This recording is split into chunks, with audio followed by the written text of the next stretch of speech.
الله أكبر الله أكبر لا إله إلا الله.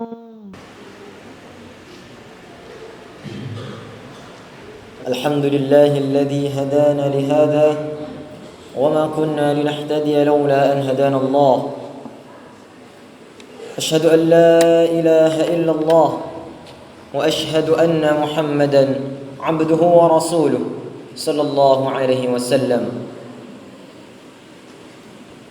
فيا أيها الحاضرون اتقوا الله حق تقاته. فقال الله تعالى: أعوذ بالله من الشيطان الرجيم. يا أيها الناس اتقوا ربكم الذي خلقكم من نفس واحدة وخلق منها زوجها وبث منهما رجالا كثيرا ونساء واتقوا الله الذي تساءلون به والأرحام إن الله كان عليكم رقيبا. اللهم علمنا ما ينفعنا وانفعنا بما علمتنا وزدنا علما وأرانا الحق وارزقنا اتباعه وأرنا الباطل باطلا وارزقنا اجتنابه. أما بعد. Ma'asyiral muslimin, jamaah sidang Jumat yang dirahmati Allah Subhanahu wa taala. Marilah kita tingkatkan ketakwaan kita kepada Allah Subhanahu wa taala. Sebagaimana Allah Subhanahu wa taala berfirman dalam Al-Qur'an, A'udzu billahi minasyaitonir rajim. Ya ayyuhalladzina amanu taqullaha haqqa tuqatih wa la tamutunna illa wa antum muslimun. Wahai orang-orang yang beriman, bertakwalah kepada Allah Subhanahu wa taala dengan sebenar-benarnya takwa.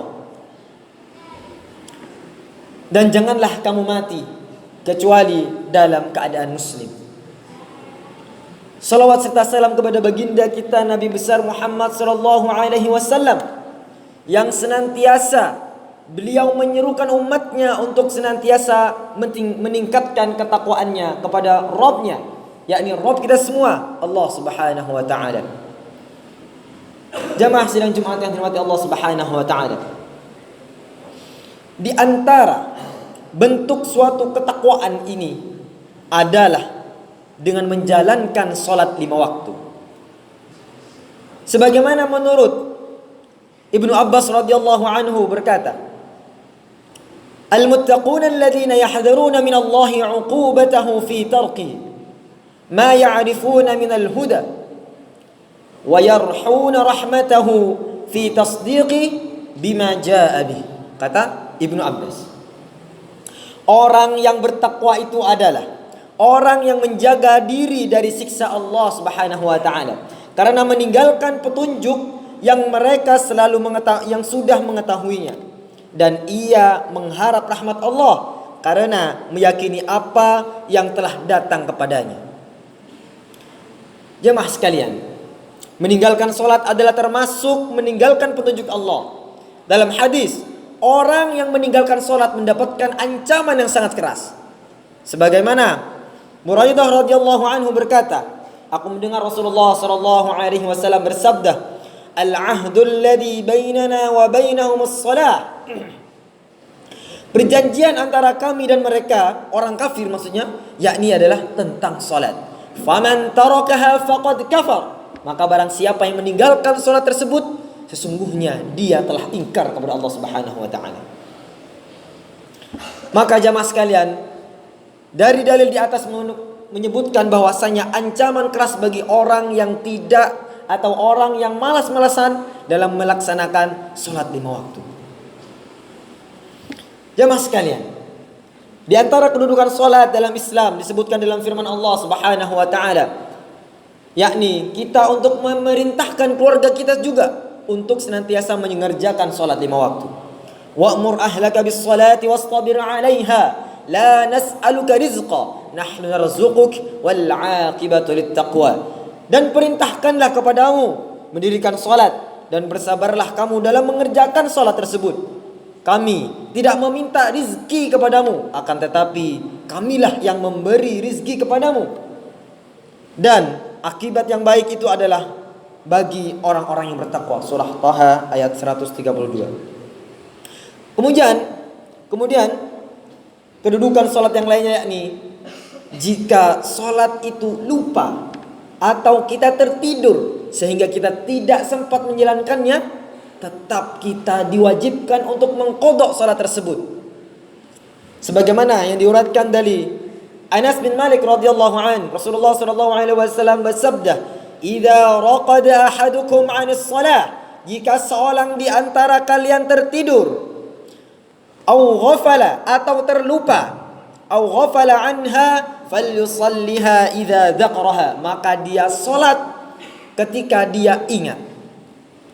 Fa inna Allah yaqul aqimis salata li dzikri, karena Allah Subhanahu wa taala berfirman, kerjakanlah salat ketika kalian ingat. Lalu jemaah sekalian, ketika kita lupa untuk tidak mengerjakan salat lebih dari satu waktu, bagaimana caranya? Sebagaimana yang diterangkan oleh Syekh Abdurrahman bin Nasir As-Sa'di, beliau menyampaikan bahwasanya wa man fatathu shalah wajaba alaihi qada'uha, barang siapa yang luput atau tidak mengerjakan salat karena lupa, wajib baginya untuk mengqadha sesegera mungkin, yakni dengan memperhatikan dua hal, yakni fauran dan murattiban, yakni dengan menyegerakan dia untuk mengqadha dan mengqadhanya dengan tertib atau dengan berurutan.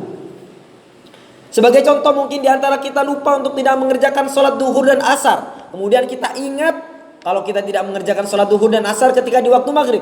Bagaimana cara mengqadhanya? Yakni ketika kita sampai di waktu maghrib, kita tunaikan dulu sholat zuhur, asar, kemudian kita selesaikan dengan sholat di waktu itu kita berhenti, yakni sholat maghrib. Jemaah sekalian yang dirahmati Allah Subhanahu wa taala. Adapun keutamaan sholat 5 waktu yang lainnya adalah orang yang mengerjakan sholat 5 waktu di hari kiamat kelak akan mendapatkan cahaya dari Allah Subhanahu wa taala. Sebagaimana dalam hadis disebutkan, Basyiril masya'ina fi dhulam idza masajid fi nuri at-tammi yaumal qiyamah. Berilah kabar gembira bagi orang yang berjalan ke masjid dalam kondisi gelap, barang siapa bahwasanya kelak dia akan mendapatkan cahaya yang sempurna pada hari kiamat. Jemaah sekalian yang dirahmati Allah Subhanahu wa taala, Umar ibn Khattab pernah menuliskan salah satu surat yang untuk berbagai daerah kekuasaannya beliau, yang mana isinya ini, sesungguhnya perkara yang paling penting menurut penilaianku adalah salat, kata Sayyidina Umar. Barang siapa yang menjaga salat, maka dia telah menjaga agamanya, dan barang siapa yang melalaikan salat, maka untuk perkara lainnya ia lebih melalaikannya. Tidak ada baginya dalam Islam bagi orang-orang yang meninggalkan salat. Di sini bermakna yakni salat adalah standarisasi untuk penilaian kita terhadap seorang hamba. Ketika orang itu salatnya baik, maka akan baik segala sesuatunya. Ketika seorang itu baik salatnya, maka segala urusannya pasti akan dibaikkan oleh Allah Subhanahu wa taala. Adapun anjuran bagi kita sebagai seorang laki-laki untuk mengerjakan salat lebih utama di masjid. Sebagaimana hadis yang diriwayatkan oleh Zaid bin Thabit radhiyallahu anhu, bahwasanya Rasulullah sallallahu alaihi wasallam bersabda, "Shallu ayyuhan nasu fi buyutikum, fa inna afdhalas salati salatul mar'i fi baitihi illa maktubah." Salatlah kalian wahai manusia di rumah-rumah kalian, karena sebaik-baiknya salat adalah salat seseorang di rumahnya, kecuali salat wajib. Yakni ketika ada satu keluarga, bapak, ibu, anak, istrinya semuanya salat berjamaah di masjid, apakah dia mendapatkan salat berjamaah? Iya, mereka mendapatkan keutamaan salat berjamaah. Akan tetapi ketika seorang laki-laki melakukan salat berjamaah di masjid, maka dia akan mendapatkan keutamaan dari salat berjamaah di masjid tersebut. Kenapa kita diwajibkan? Kenapa kita dianjurkan untuk melaksanakan salat berjamaah di masjid? ada dua keutamaan. Yang pertama, masjid adalah tempat yang paling mulia dan suci. Dan yang kedua, sholat di masjid berarti menyampaikan syiar Islam dan banyaknya jamaah kaum muslimin yang berkumpul di tempat ibadahnya. Semoga dengan mengetahui kedudukan sholat 5 waktu ini, keutamaan sholat 5 waktu dan pentingnya sholat berjamaah, terutama untuk kaum pria, semoga kita bisa lebih memperhatikan sholat kita lagi. Dan untuk mengajak seluruh teman-teman kita, keluarga kita, tetangga kita, kerabat-kerabat kita untuk senantiasa berbondong-bondong untuk menjaga sholat dan melaksanakan sholat di masjid. Jamaah sekalian yang dirahmati Allah Subhanahu wa taala, mari kita tingkatkan lagi ketakwaan kita kepada Allah Subhanahu wa taala dengan menjalankan perintah Allah, yakni menunaikan salat 5 waktu. Aqulu qawli hadza wa astaghfirullah li wa lakum fastaghfiru innahu huwal ghafurur rahim.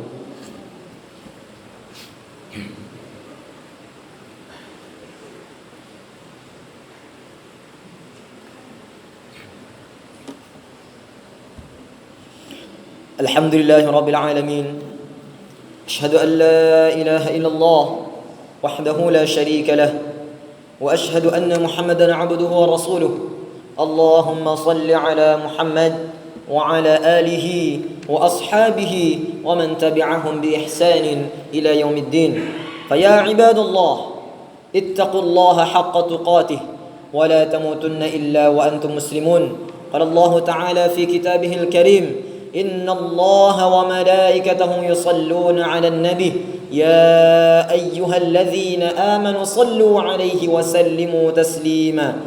اللهم صل على محمد وعلى آل محمد كما صليت على إبراهيم وعلى آل إبراهيم إنك حميد مجيد. وبارك على محمد وعلى آل محمد كما باركت على إبراهيم وعلى آل إبراهيم في العالمين إنك حميد مجيد. اللهم اغفر للمسلمين والمسلمات والمؤمنين والمؤمنات الأحياء منهم والأموات إنك سميع قريب مجيب الدعوات يا قاضي الحاجات. اللهم إنا نعوذ بك من العجز والكسل والبخل والحرام وعذاب القبر. اللهم آت نفوسها تقواها وزكها أنت خير من زكاها أنت وليها ومولاها. اللهم إنا نعوذ بك من علم لا ينفع ومن قلب لا يخشى ومن نفس لا تشبع ومن دعاء لا يستجاب لها.